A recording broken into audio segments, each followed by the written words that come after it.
FNAF's security breach as well as its DLC ruin have been pretty interesting FNAF games. They bring a lot of lore and confusion onto the table of FNAF.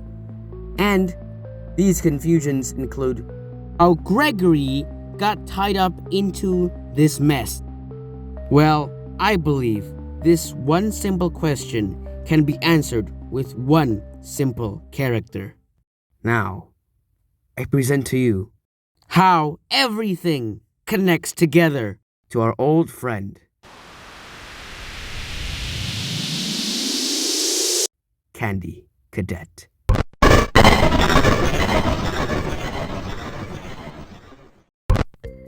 Now, since we're talking about Cadet, we have to make sure that we all have to remember the story, right? And so I'm just gonna play back the story so we are all on the same page. Okay? Got it. Now I will tell you a story about a mother and her little boy who lived alone in a cabin in the dark woods.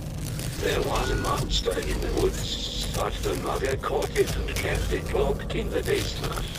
The monster always made scary noises at night, but the mother would tell the boy not to worry because it could never get out. Then she would sing the boy a lullaby to sleep.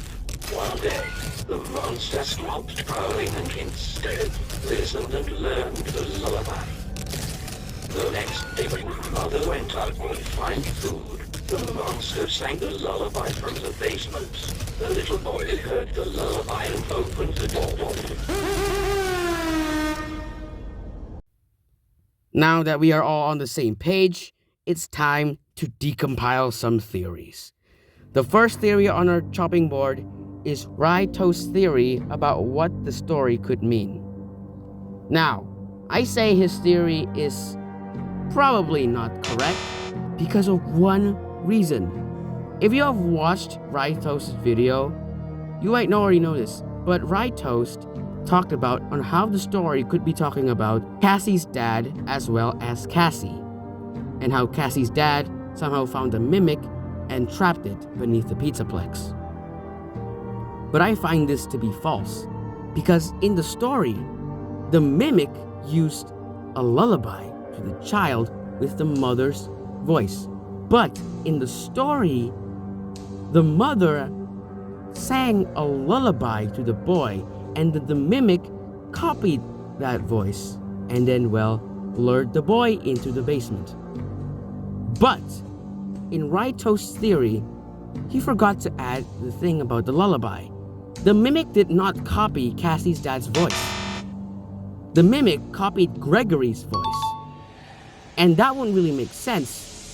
So that theory has been shot down by yours truly. Now, the second one is a stretch, but let's say it could be correct. I'm not saying I am right.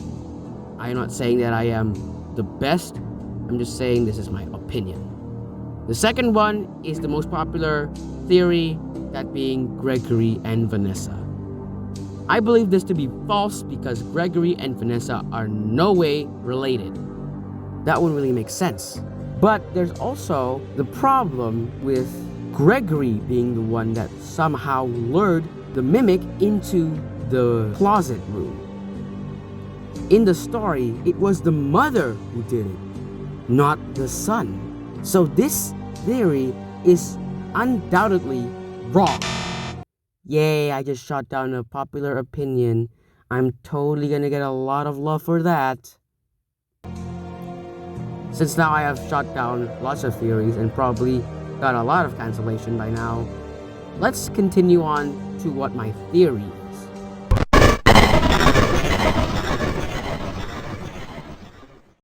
Now, if I say these theories are wrong, then what do I put on the table? Well, remember the first part of the story? A mother and a boy who lived in a cabin in the dark woods. Have we seen a house in the woods before? The answer is yes, we have. Way back in Five Nights at Freddy's 6, the Afton house. That house is in the middle of the woods after you go into a secret pathway in midnight motorist. It fits perfectly. A small cabin in the dark woods. A mother and a boy. That would mean somehow it could be a family, the Afton family. You see where I'm going here? And the mother is associated with a lullaby. And who is associated with a lullaby throughout Five Nights at Freddy's? That would be our good friend Ballora. And who is Ballora's human counterpart? Mrs. Afton. Now, if Mrs. Afton is the mom, then who is the son? It can't be the crying child. He's dead, right? What if MatPat was always right and that Gregory is the crying child reborn as a robot? Now, let's put that to the side for now. And let's continue to the next part, the mimic part. I believe Mrs. Afton found the mimic somewhere in the woods. And then Mrs. Afton somehow trapped the mimic in the basement and kept it there.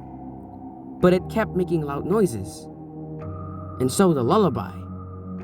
And then we all know what happened. And the boy, I presume to be Gregory, goes down into the basement. And we all assume the boy got killed. But what if it's not that easy? What if the mimic somehow broke into Gregory's hard drive and controlled him? How does that make sense? We see in the games that Vanessa and Cassie were possessed because of the mask. Gregory does not have the mask, right? Well, he's an animatronic. If he's a robot, the mimic could easily break into his systems. And we have actually seen this in the games, proven by Glamrock Freddy, our best boy himself. He proved that the mimic, or in that game, Burntrap, could somehow break into systems and hijack them. So that's what I believe is happening to Gregory inside of the story. Now, let's bring all these ingredients and make a story.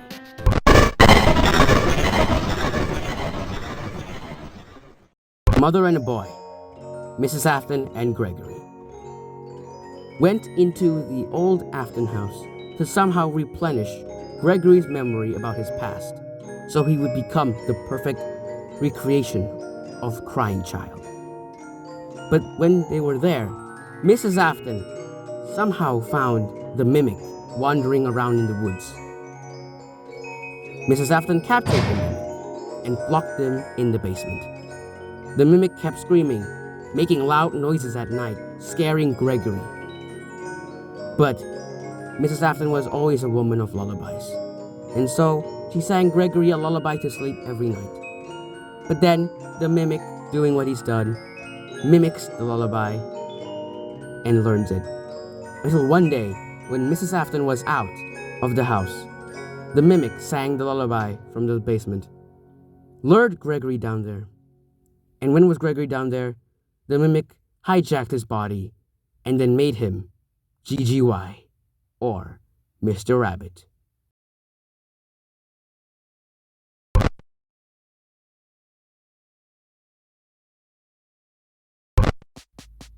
So, there are definitely gonna be some mad people in the comments saying about what I got wrong in this theory.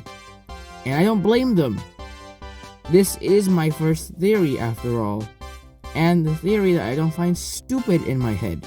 And well, if I did get something wrong, please make sure to put it in the comments so next time I can remake this theory and probably make a part 2 saying what I got wrong, what I got right, stuff like that. And also, these days, the theorizing community is actually quite toxic, and that is something I'm trying to get rid of. And so, please make sure to not bully anyone, like in the theorizing community. For example, MatPat, Ride Toast, and FNAF. They have been getting these types of hate towards them, and it's something I don't really tolerate. And so, let us build a new and better theorizing community. Okay? Good. And that's all for me, folks. And I will see you guys in a blast. Got a blast!